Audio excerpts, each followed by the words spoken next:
Okay. Wait, before we even start, David, tell them what just happened 5 minutes ago. Oh, no. We are not doing this. We are doing this. He walked in here, sat down, opened his water bottle, and it exploded all over his shirt. It didn't explode, Sarah. It was carbonated water, and I shook it in the car. That's a normal thing that happens to normal people. He looked like he just failed a job interview in the rain.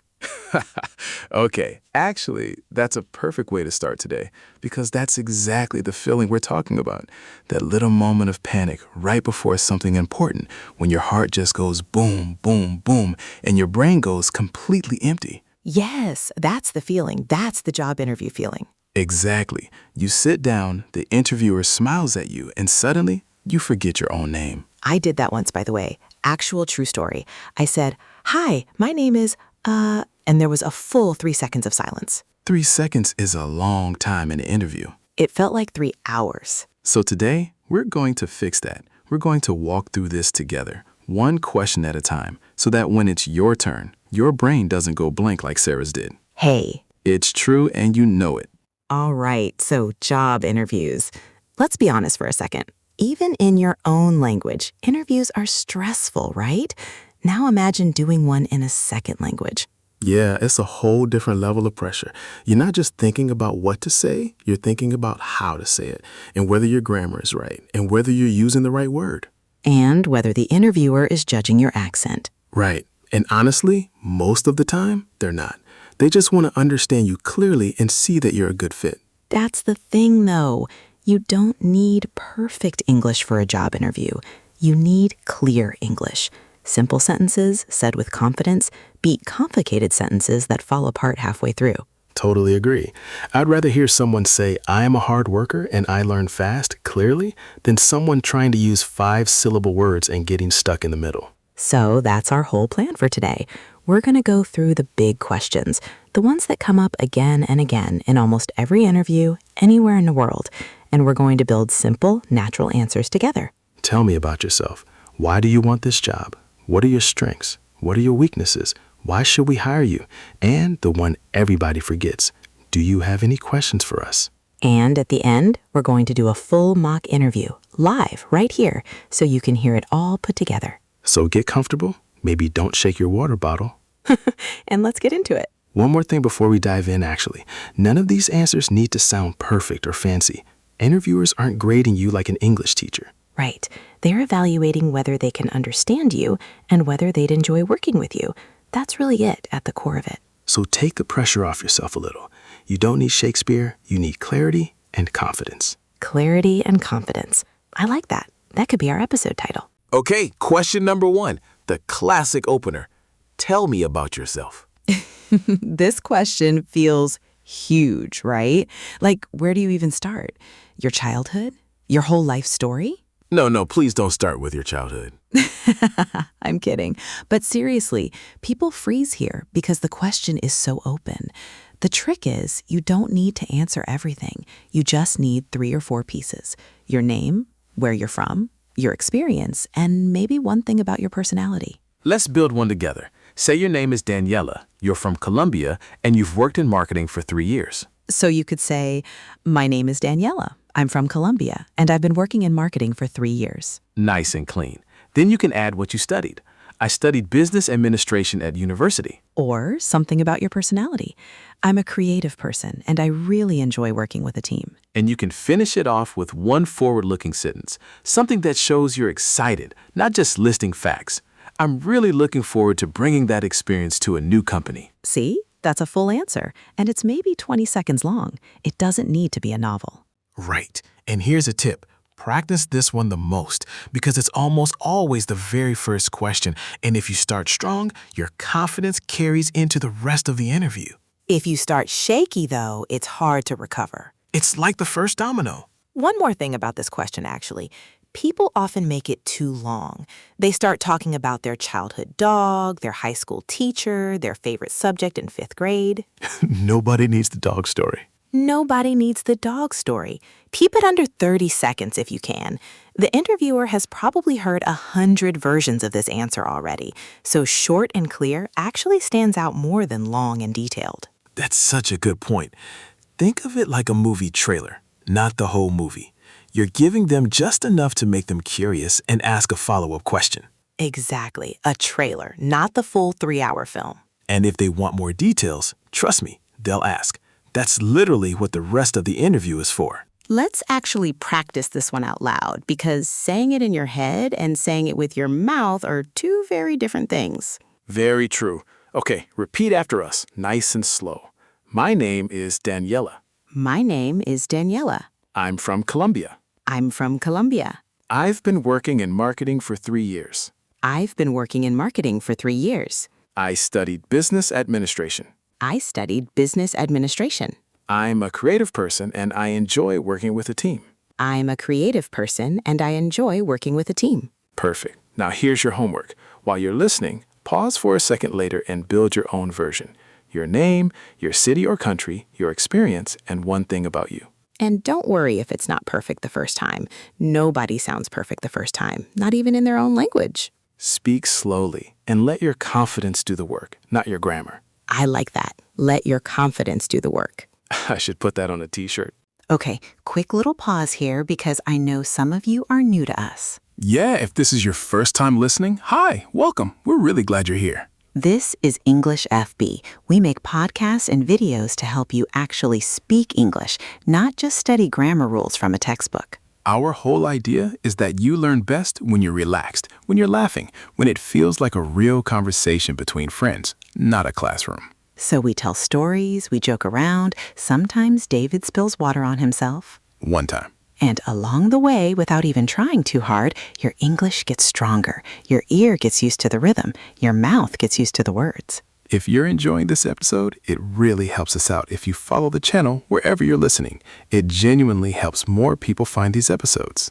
And okay, back to interviews, because David still has more water to potentially spill. I told you that was one time. Next big question. Why do you want this job? This one is interesting because it's not really about facts. It's about showing genuine interest. The interviewer wants to feel like you actually want to be there, not that you're applying to 50 places and this is just one of them. Even if that's true.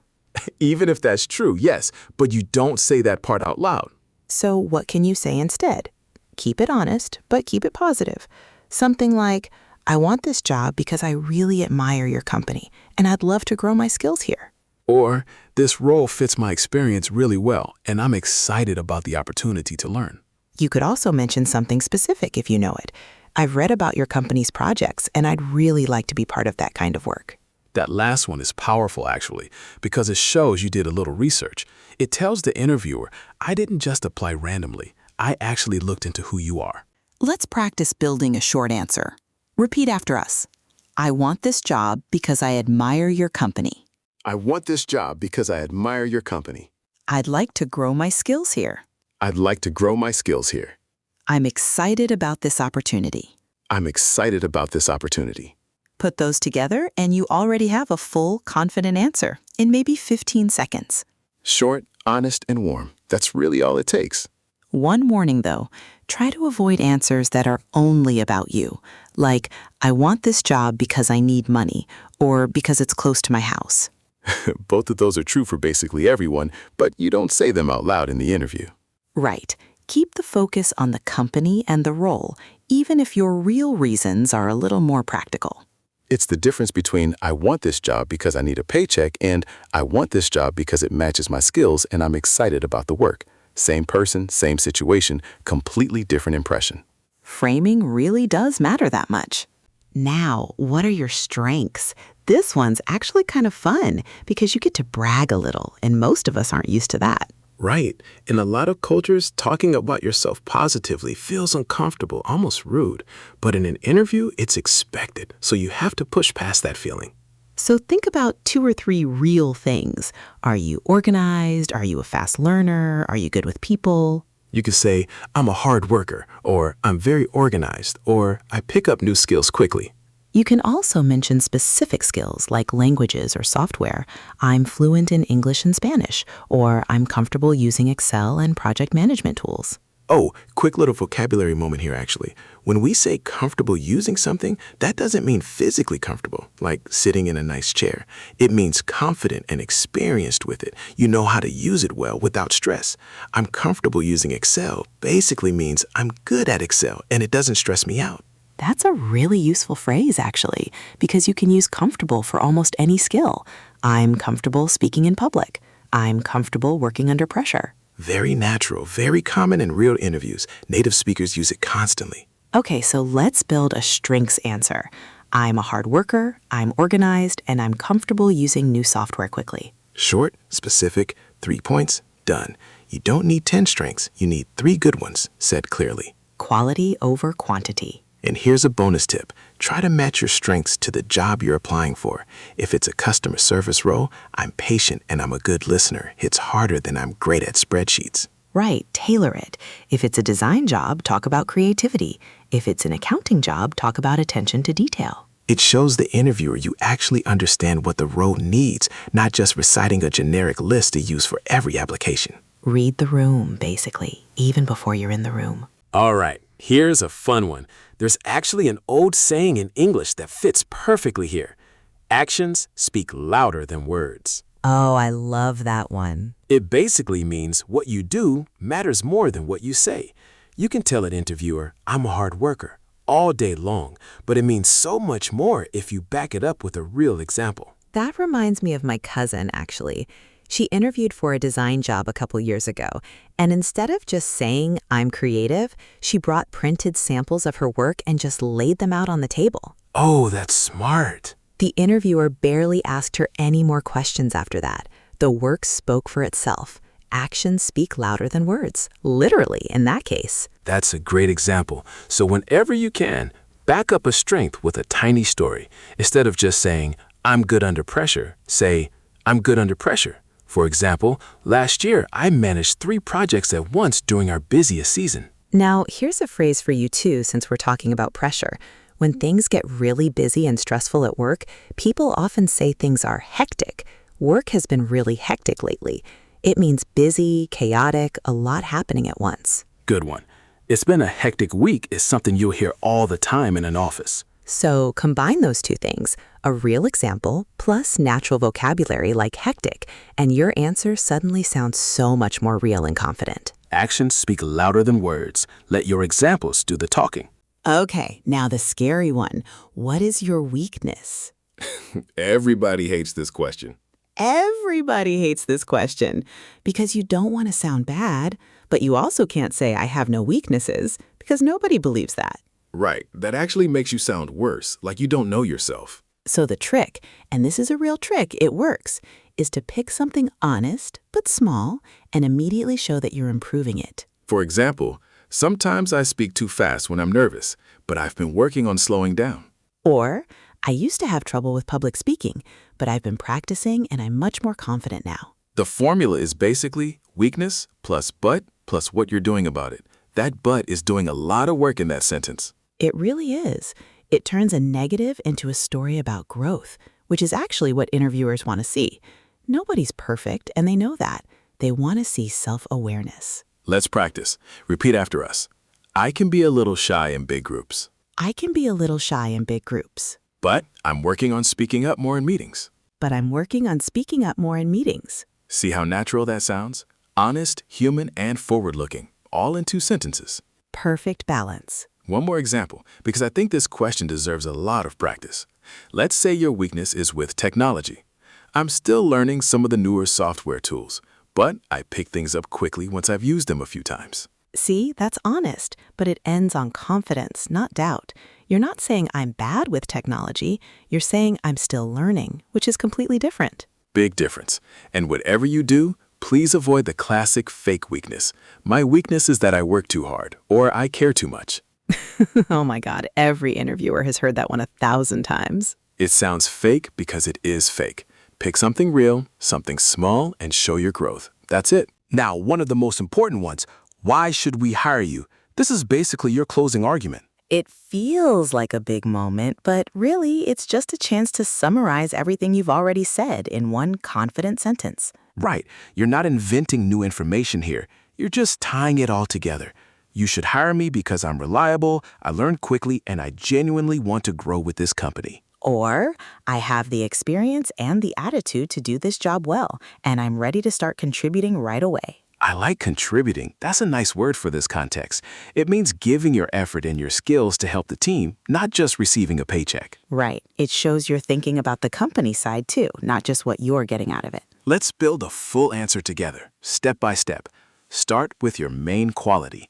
I'm hardworking and dependable. Add your skill, and I have 3 years of experience in customer service. Add your attitude. I'm always eager to learn new things. And finish strong, and I'd love to bring that energy to your team. Put it all together. I'm hardworking and dependable with 3 years of experience in customer service.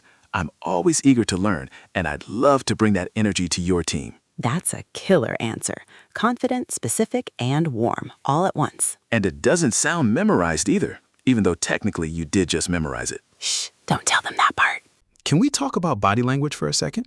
Because honestly, half of an interview isn't even the words. Oh, it's huge. You can say all the right sentences, but if you're staring at the floor the whole time, it just doesn't land the same way. Simple things. Sit up a little straighter, make eye contact, and please, for the love of everything, smile at least once. A smile changes everything. It tells the interviewer, I'm friendly, I'm approachable, I actually want to be here. And speak slowly. This is especially important if English isn't your first language. A lot of people rush through their answers because they're nervous, and it actually makes it harder for the interviewer to understand you. Slowing down also gives your brain a second to catch up. You sound calmer, and honestly, you feel calmer too, just by physically slowing your speech down. It's kind of a trick on your own nervous system. It really is. Also, small thing, a firm handshake if you're doing this in person. Not a limp fish, not a bone crusher, somewhere nicely in the middle. Not a limp fish. Great advice. I stand by it. Also, small thing, but it matters a lot on video calls. Look at the camera sometimes, not just at the screen. It feels a little strange at first, but it creates eye contact for the person on the other side. Oh, that's such a good tip. Because I always find myself staring at my own face on the screen instead. We all do that. It's very human, but try to catch yourself and look up at the little camera dot every once in a while. And check your background and lighting beforehand too, honestly. It sounds small, but sitting in a dark room with a messy bed behind you does send a little message, whether you mean it to or not. A tidy, well-lit space just makes everything feel more professional, even if you're still wearing pajama pants underneath the desk. We won't tell anyone. Okay, last topic before our mock interview, the question everyone forgets. At the end, they ask, do you have any questions for us? And so many people just say, no, I think you covered everything. Please don't do that. It's such a missed opportunity. Asking a question shows genuine interest, and it also gives you information you actually want to know. Good, simple ones. Can you tell me more about the team I'd be working with? Or what does a typical day in this role look like? You could also ask, is there training available for new employees? Or my personal favorite, what do you enjoy most about working here? Oh, that last one is nice because it's a little personal. It gets the interviewer talking about themselves, and people generally love that. True, people love talking about themselves. It builds a little connection at the very end. You can also ask about next steps. When can I expect to hear back from you? It's professional and it shows you're organized. Let's practice one. Can you tell me more about the team I'd be working with? Can you tell me more about the team I'd be working with? What do you enjoy most about working here? What do you enjoy most about working here? Great questions to end on. Leaves a really good final impression. One thing I'd add, try to prepare 2 or 3 questions beforehand, because sometimes the interview already answers one of them, and you don't want to just repeat something they already told you. Good point. Having a small list in your head, or even written down if it's a video call, means you're never stuck with that awkward silence at the end. And it's okay to glance at notes during a video interview, by the way. Nobody expects you to memorize everything perfectly. True. That's one nice thing about online interviews. A little bit of extra support is totally acceptable. All right, I think we've covered basically everything. Introducing yourself, why you want the job, strengths, weaknesses, why they should hire you, and your own questions at the end. We did skip one thing, though. What? The most important tip of all. Breathe. Okay, fair. Genuinely, though, before you walk in or before the call starts, take one slow breath. It sounds so simple, but it resets your whole body. It really does. And remember, an interview is a conversation, not an exam. The interviewer isn't trying to trap you. Most of the time, they're just trying to get to know you and see if you would be a good fit for the team. That mindset shift alone can lower your stress by a lot. You're not being tested, you're just talking. All right, are you ready to put it all together? Let's do the full thing, mock interview time. I'll be the interviewer this time. And Sarah, you be the candidate. Ooh, pressure's on me now. Don't spill any water. That was one time for you, not me. All right.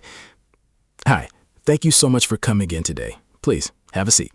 So, let's start. Can you tell me a little bit about yourself? Of course. My name is Sarah. I'm originally from Portugal, and I've been working in digital marketing for about 4 years now. I studied communications at university, and I'm someone who really enjoys creative problem solving and working closely with a team. That's great.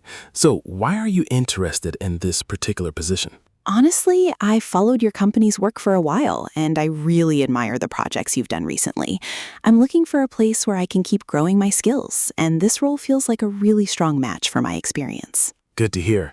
What would you say are your biggest strengths? I'd say I am extremely organized, I am a fast learner, and I'm very comfortable working under pressure. For example, in my last job, I managed 3 campaigns at once during a really hectic launch period, and everything still went out on time. Impressive. And on the other side, is there anything you're working to improve? Definitely. I can be a bit of a perfectionist sometimes, which occasionally slows me down, but I've been working on trusting my first instincts more and not overthinking every small detail. That's a really honest answer. I appreciate that. So, why should we hire you out of everyone we're interviewing? I think I bring a strong mix of creativity and reliability. I have the experience for this role, I learned quickly, and I'm genuinely excited about contributing to your team, not just filling a position. That's really well said. One follow-up. Can you give me an example of a time you handled a difficult situation at work? Sure. Last year, one of our biggest clients wasn't happy with a campaign result, and honestly, the timeline was really tight. I stayed calm, listened carefully to their concerns, and worked with my team over a hectic weekend to fix the campaign before the deadline. In the end, the client was really satisfied, and we actually kept working with them for another year. That's a fantastic example. Thank you for sharing that. Of course. Wonderful. Last question. Do you have anything you'd like to ask me? Yes, actually. Could you tell me a bit more about the team I'd be working with day to day? And also, what do you personally enjoy most about working here? Okay, see, that's exactly it. That's a perfect answer, start to finish. Did I pass? You're hired. Finally, some good news. Okay, that's a wrap for today's episode, everyone. We covered a lot, introducing yourself, explaining why you want the job, talking about your strengths and weaknesses, making your case for why they should hire you, and finishing strong with your own questions. Go back and listen to the mock interview again if you want, out loud, and try answering the same questions yourself in your own words with your own story. That's honestly the best way to use this episode. Pause it and actually speak the answers. Don't just listen quietly. If this episode helped you even a little, it really means a lot if you follow the channel and share it with a friend who's job hunting too. Someone out there is probably preparing for an interview literally this week, so send it their way. And hey, if you do land the job after practicing with us, come tell us. We genuinely love hearing that stuff. We really do. It makes all of this worth it. You've got this, seriously. Speak slowly, breathe, smile once, and let your confidence do the talking. We'll see you in the next episode. Thanks for listening, everybody. Bye, everyone. And no, I'm still not talking about the water bottle again. We'll see about that.